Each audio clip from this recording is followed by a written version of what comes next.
ఉండే పెళ్ళి కాదు అని చెప్పి అతని కొడుకుకి ఉన్న ప్రాబ్లము ముందే అతనికి తెలిసే ఖచ్చితంగా వాళ్ళ కుటుంబం మొత్తానికి తెలిసే నాకు ఈ పెళ్లి చేశారు ఖచ్చితంగా. అది నేను 100కి 100% చెప్పగలను. పెళ్ళికి ముందు ఇలా తెలిసి ఒక అమ్మాయి గొంతుని కోయడం అనేది చాలా పెద్ద నేరము. ఇట్లా ఇప్పుడు తనకు కూడా ఒక కూతురు ఉంది, తనకు కూడా ఖచ్చితంగా కూతురు ఉంది. తన కూతురు కూడా ఇట్లా జరిగితే ఏం చేస్తారు? ఇప్పుడు ప్రజలందరికీ సహాయం చేసే ఒక వ్యక్తి, పబ్లిక్ పర్సన్, అతను పబ్లిక్ నాయకుడు. మరి తన ఇంట్లో ఆడపిల్లకి అన్యాయం చేశాడు తనే. మరి ఏం చేద్దాం అనుకున్నాడు ఆయన? ఏ ఉద్దేశంతో పెళ్లి చేశాడు? అండ్ నిన్న జోగి రమేష్ గారు జరిగిన ప్రెస్ మీట్లో ఒక విషయం చెప్పాడనమాట. మా ఇద్దరి మధ్యలో మనస్పర్ధలు, గొడవలు రావడం వల్ల డిస్టర్బెన్సెస్ వచ్చి వాళ్ళు ఏదో విడిపోతున్నారు, బట్ ఇప్పుడు కూడా కలిసి ఉండాలని అనుకుంటున్నాను అంటున్నాడు. అసలు మా ఇద్దరి మధ్యలో ఏం గొడవలు వచ్చాయి? అసలు ప్రాబ్లం ఏంటి? నేను చేసిన తప్పేంటి?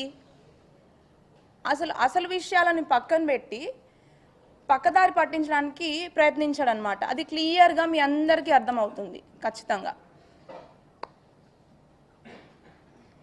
ఇప్పుడు అసలు నిన్న మాట్లాడిన దాంట్లో నాకు అది చాలా అసలు నేను ఇవాళ వచ్చి మీ అందరి ముందుకు నేను మాట్లాడాలి, మీడియాలోకి రావాలి అని ఏ ఆడపిల్ల అనుకోదు.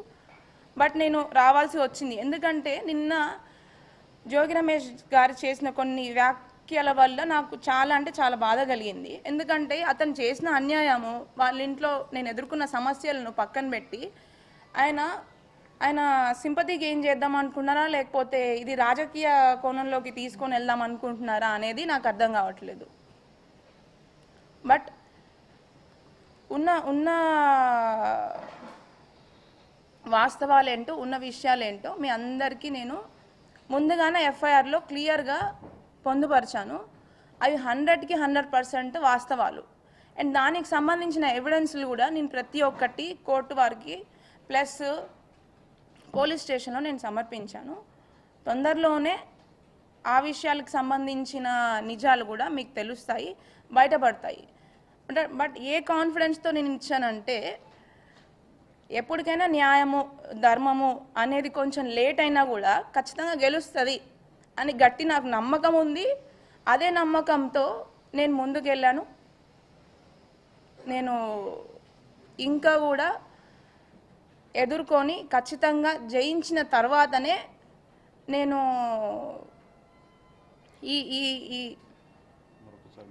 ఈ పోరాటాన్ని, ఈ న్యాయ పోరాటాన్ని ఆపుతాను, నాకు న్యాయం జరిగేంత వరకు. అయితే ఎవరైనా ఏం చేస్తారండి, నార్మల్గా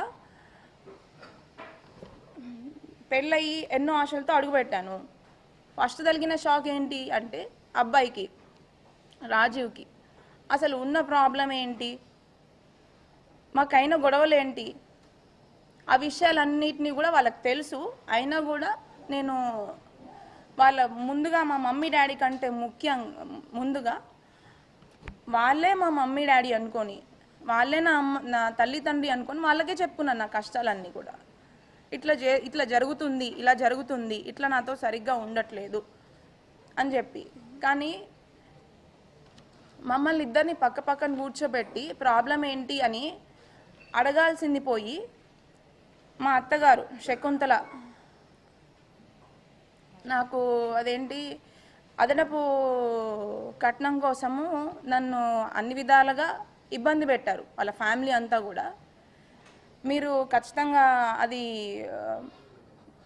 మొన్న బయటికి వచ్చిన ఆడియోలు, వీడియోల ద్వారా చూసే ఉంటారు నన్ను ఏ రకంగా ఇబ్బంది పెట్టారని. అయితే అవి కొన్ని మాత్రమే.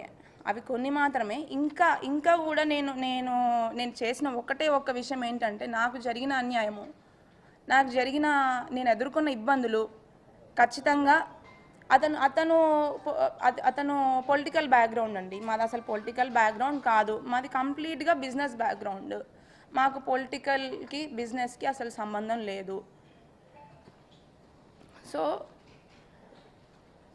నేను అదే విధంగా మా అత్తమ్మ మామయ్యకి నాకున్న ప్రాబ్లమ్స్ని చెప్తే అది పక్కన పెట్టి మీరు విన్నట్టు మొన్న ఆడియోలో ఇన్నోవా పెళ్ళైన కొత్తలోనే అండి, మాది May 28, 2025కి పెళ్ళైతే నెక్స్ట్ ఒక 1 monthలోనే ఆషాఢం రావడం జరిగింది. అయితే వెళ్ళే ముందే 1 weekలోనే నాకు ఫస్ట్ షాక్ రాజీవ్తో తగిలింది.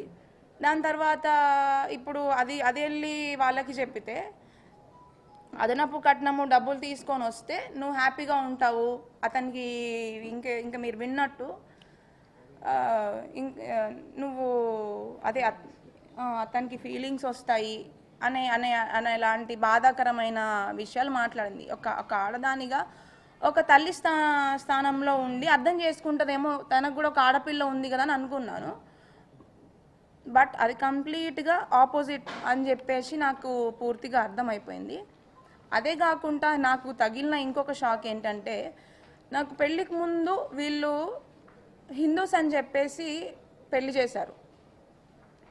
కానీ పెళ్ళైన వెంటనే నాకు తెలిసిన విషయం ఏంటంటే వీళ్ళు క్రిస్టియన్స్. వాళ్ళు లోపల ఎట్లాంటి హిందువులకి సంబంధించిన పూజలు కానీ హిందూ కార్యక్రమాలు కానీ, అంటే బయట పబ్లిక్లో మరి ఏం చేస్తున్నారు, ఏం పూజలు చేస్తున్నారు, ఎక్కడికి వెళ్తున్నారు అనేది నాకు సంబంధం లేదు. నేను ఇంటి కోడల్ని, ఇంట్లో ఏమైతే ఫాలో అవుతున్నారో వాటిని నేను పరిగణనలోకి తీసుకుంటాను. అక్కడికి వెళ్ళిన వెంటనే వాళ్ళ ఇంట్లో ఒక పూజ గది లేదు. బట్ మేము పెళ్లి చూపులకు వచ్చే ముందు అక్కడ మాకు తగ్గట్టుగా అన్ని ఫోటోలు అరేంజ్ చేసి మమ్మల్ని మోసం చేసి మమ్మల్ని పెళ్ళి వరకు తీసుకొచ్చి పెళ్లి చేశారు. అది ఇవి ఇప్పుడు అబ్బాయితో ఒకటైతే సెకండ్ వచ్చేసి క్రిస్టియన్స్ అని చెప్పేసి తెలియకుండానే పెళ్లి చేసి, నేను క్రిస్టియానిటీ ఫాలో అవటం అనేది నేను తప్పుగా పరిగణించట్లేదండి. ఎవరి దేవుని వాళ్ళు రెస్పెక్ట్ చేస్తారు. బట్ చెప్పకుండా పెళ్లి చేసి మోసం చేసిందే కాక బలవంతం చేయడం అనేది ఇంకొక తప్పు. అవన్నిటిని నేను ఎఫ్ఐఆర్లో క్లియర్గా చెప్పినా చెప్పకున్నా ఇప్పుడు డైరెక్ట్గా మీకు ప్రతి ఒక్కరికి నా బాధ అర్థమవుతుంది అని చెప్పి ఇప్పుడు ఇంకొకసారి మీకు అందరికీ చెప్పుకుంటున్నాను. ఎందుకంటే అవన్నీ కూడా నేను చెప్పిన దాంట్లో 100కి 100% ట్రూత్. అది ఆధారాలు కూడా ఇంకా కూడా దానికి సంబంధించిన ప్రతి ఒక్క ఆధారం నేను ఎఫ్ఐఆర్లో ఉంచిన ప్రతి ఒక్క అక్షరానికి నాకు దానికి సరైన ఆధారాలు ఇంకా కూడా ఉన్నాయి. అవి కూడా మీకు అర్థమయ్యేటట్టు నా మీద ఫ్యూచర్లో తప్పుడు ప్రచారాలు, ఇదంతా ఏదో రాజకీయం కోసం చేస్తుంది అని చెప్పి డైవర్ట్ కాకుండా నా దగ్గర ఇంకా కూడా ఎవిడెన్స్ ఉన్నాయి. వాటిని అన్నిటిని కూడా మీకు తొందరలోనే సమయాన్ని బట్టి మీకు ఖచ్చితంగా వాటిని మేము తీసుకొద్దామని అనుకుంటున్నాము.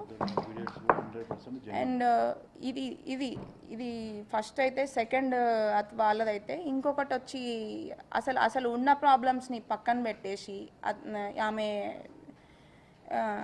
శకుంతల గారు డబ్బులు తీసుకొని రండి, అతనపు మీరు ఏం వాల్యూ ఇచ్చారు, మీరు ఏం పెట్టారు, అసలు ఫస్ట్ వాడు బాగానే ఉంటాడు, మీరు ఫస్ట్ అసలు ఏం వాల్యూ ఇచ్చారు అదే తీసుకొని రండి అని చెప్పేసి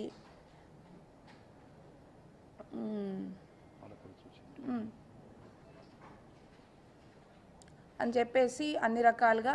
అండ్ నేను ప్రతి ఒక్క రోజు అక్కడ ఆవిడ బైబిల్ చదువుతున్నా, నేను వాటిని అన్నిటినీ నేను ప్రతి ఒక్కదాన్ని నేను రెస్పెక్ట్ చేస్తాను ఖచ్చితంగా. బట్ నన్ను బలవంతం చేయడం అనేది ఖచ్చితంగా 100కి 100% తప్పు. అండ్ మా దేవుళ్ళని ఇప్పుడు నేను వాళ్ళని బతిలాడుకోగా నాకు ఒక 3rd floorలో పూజ గది పెట్టారు. దాంట్లో కనీసం నేను అగరబత్తులు వెలిగించి గంట కొట్టాలన్నా కూడా చాలా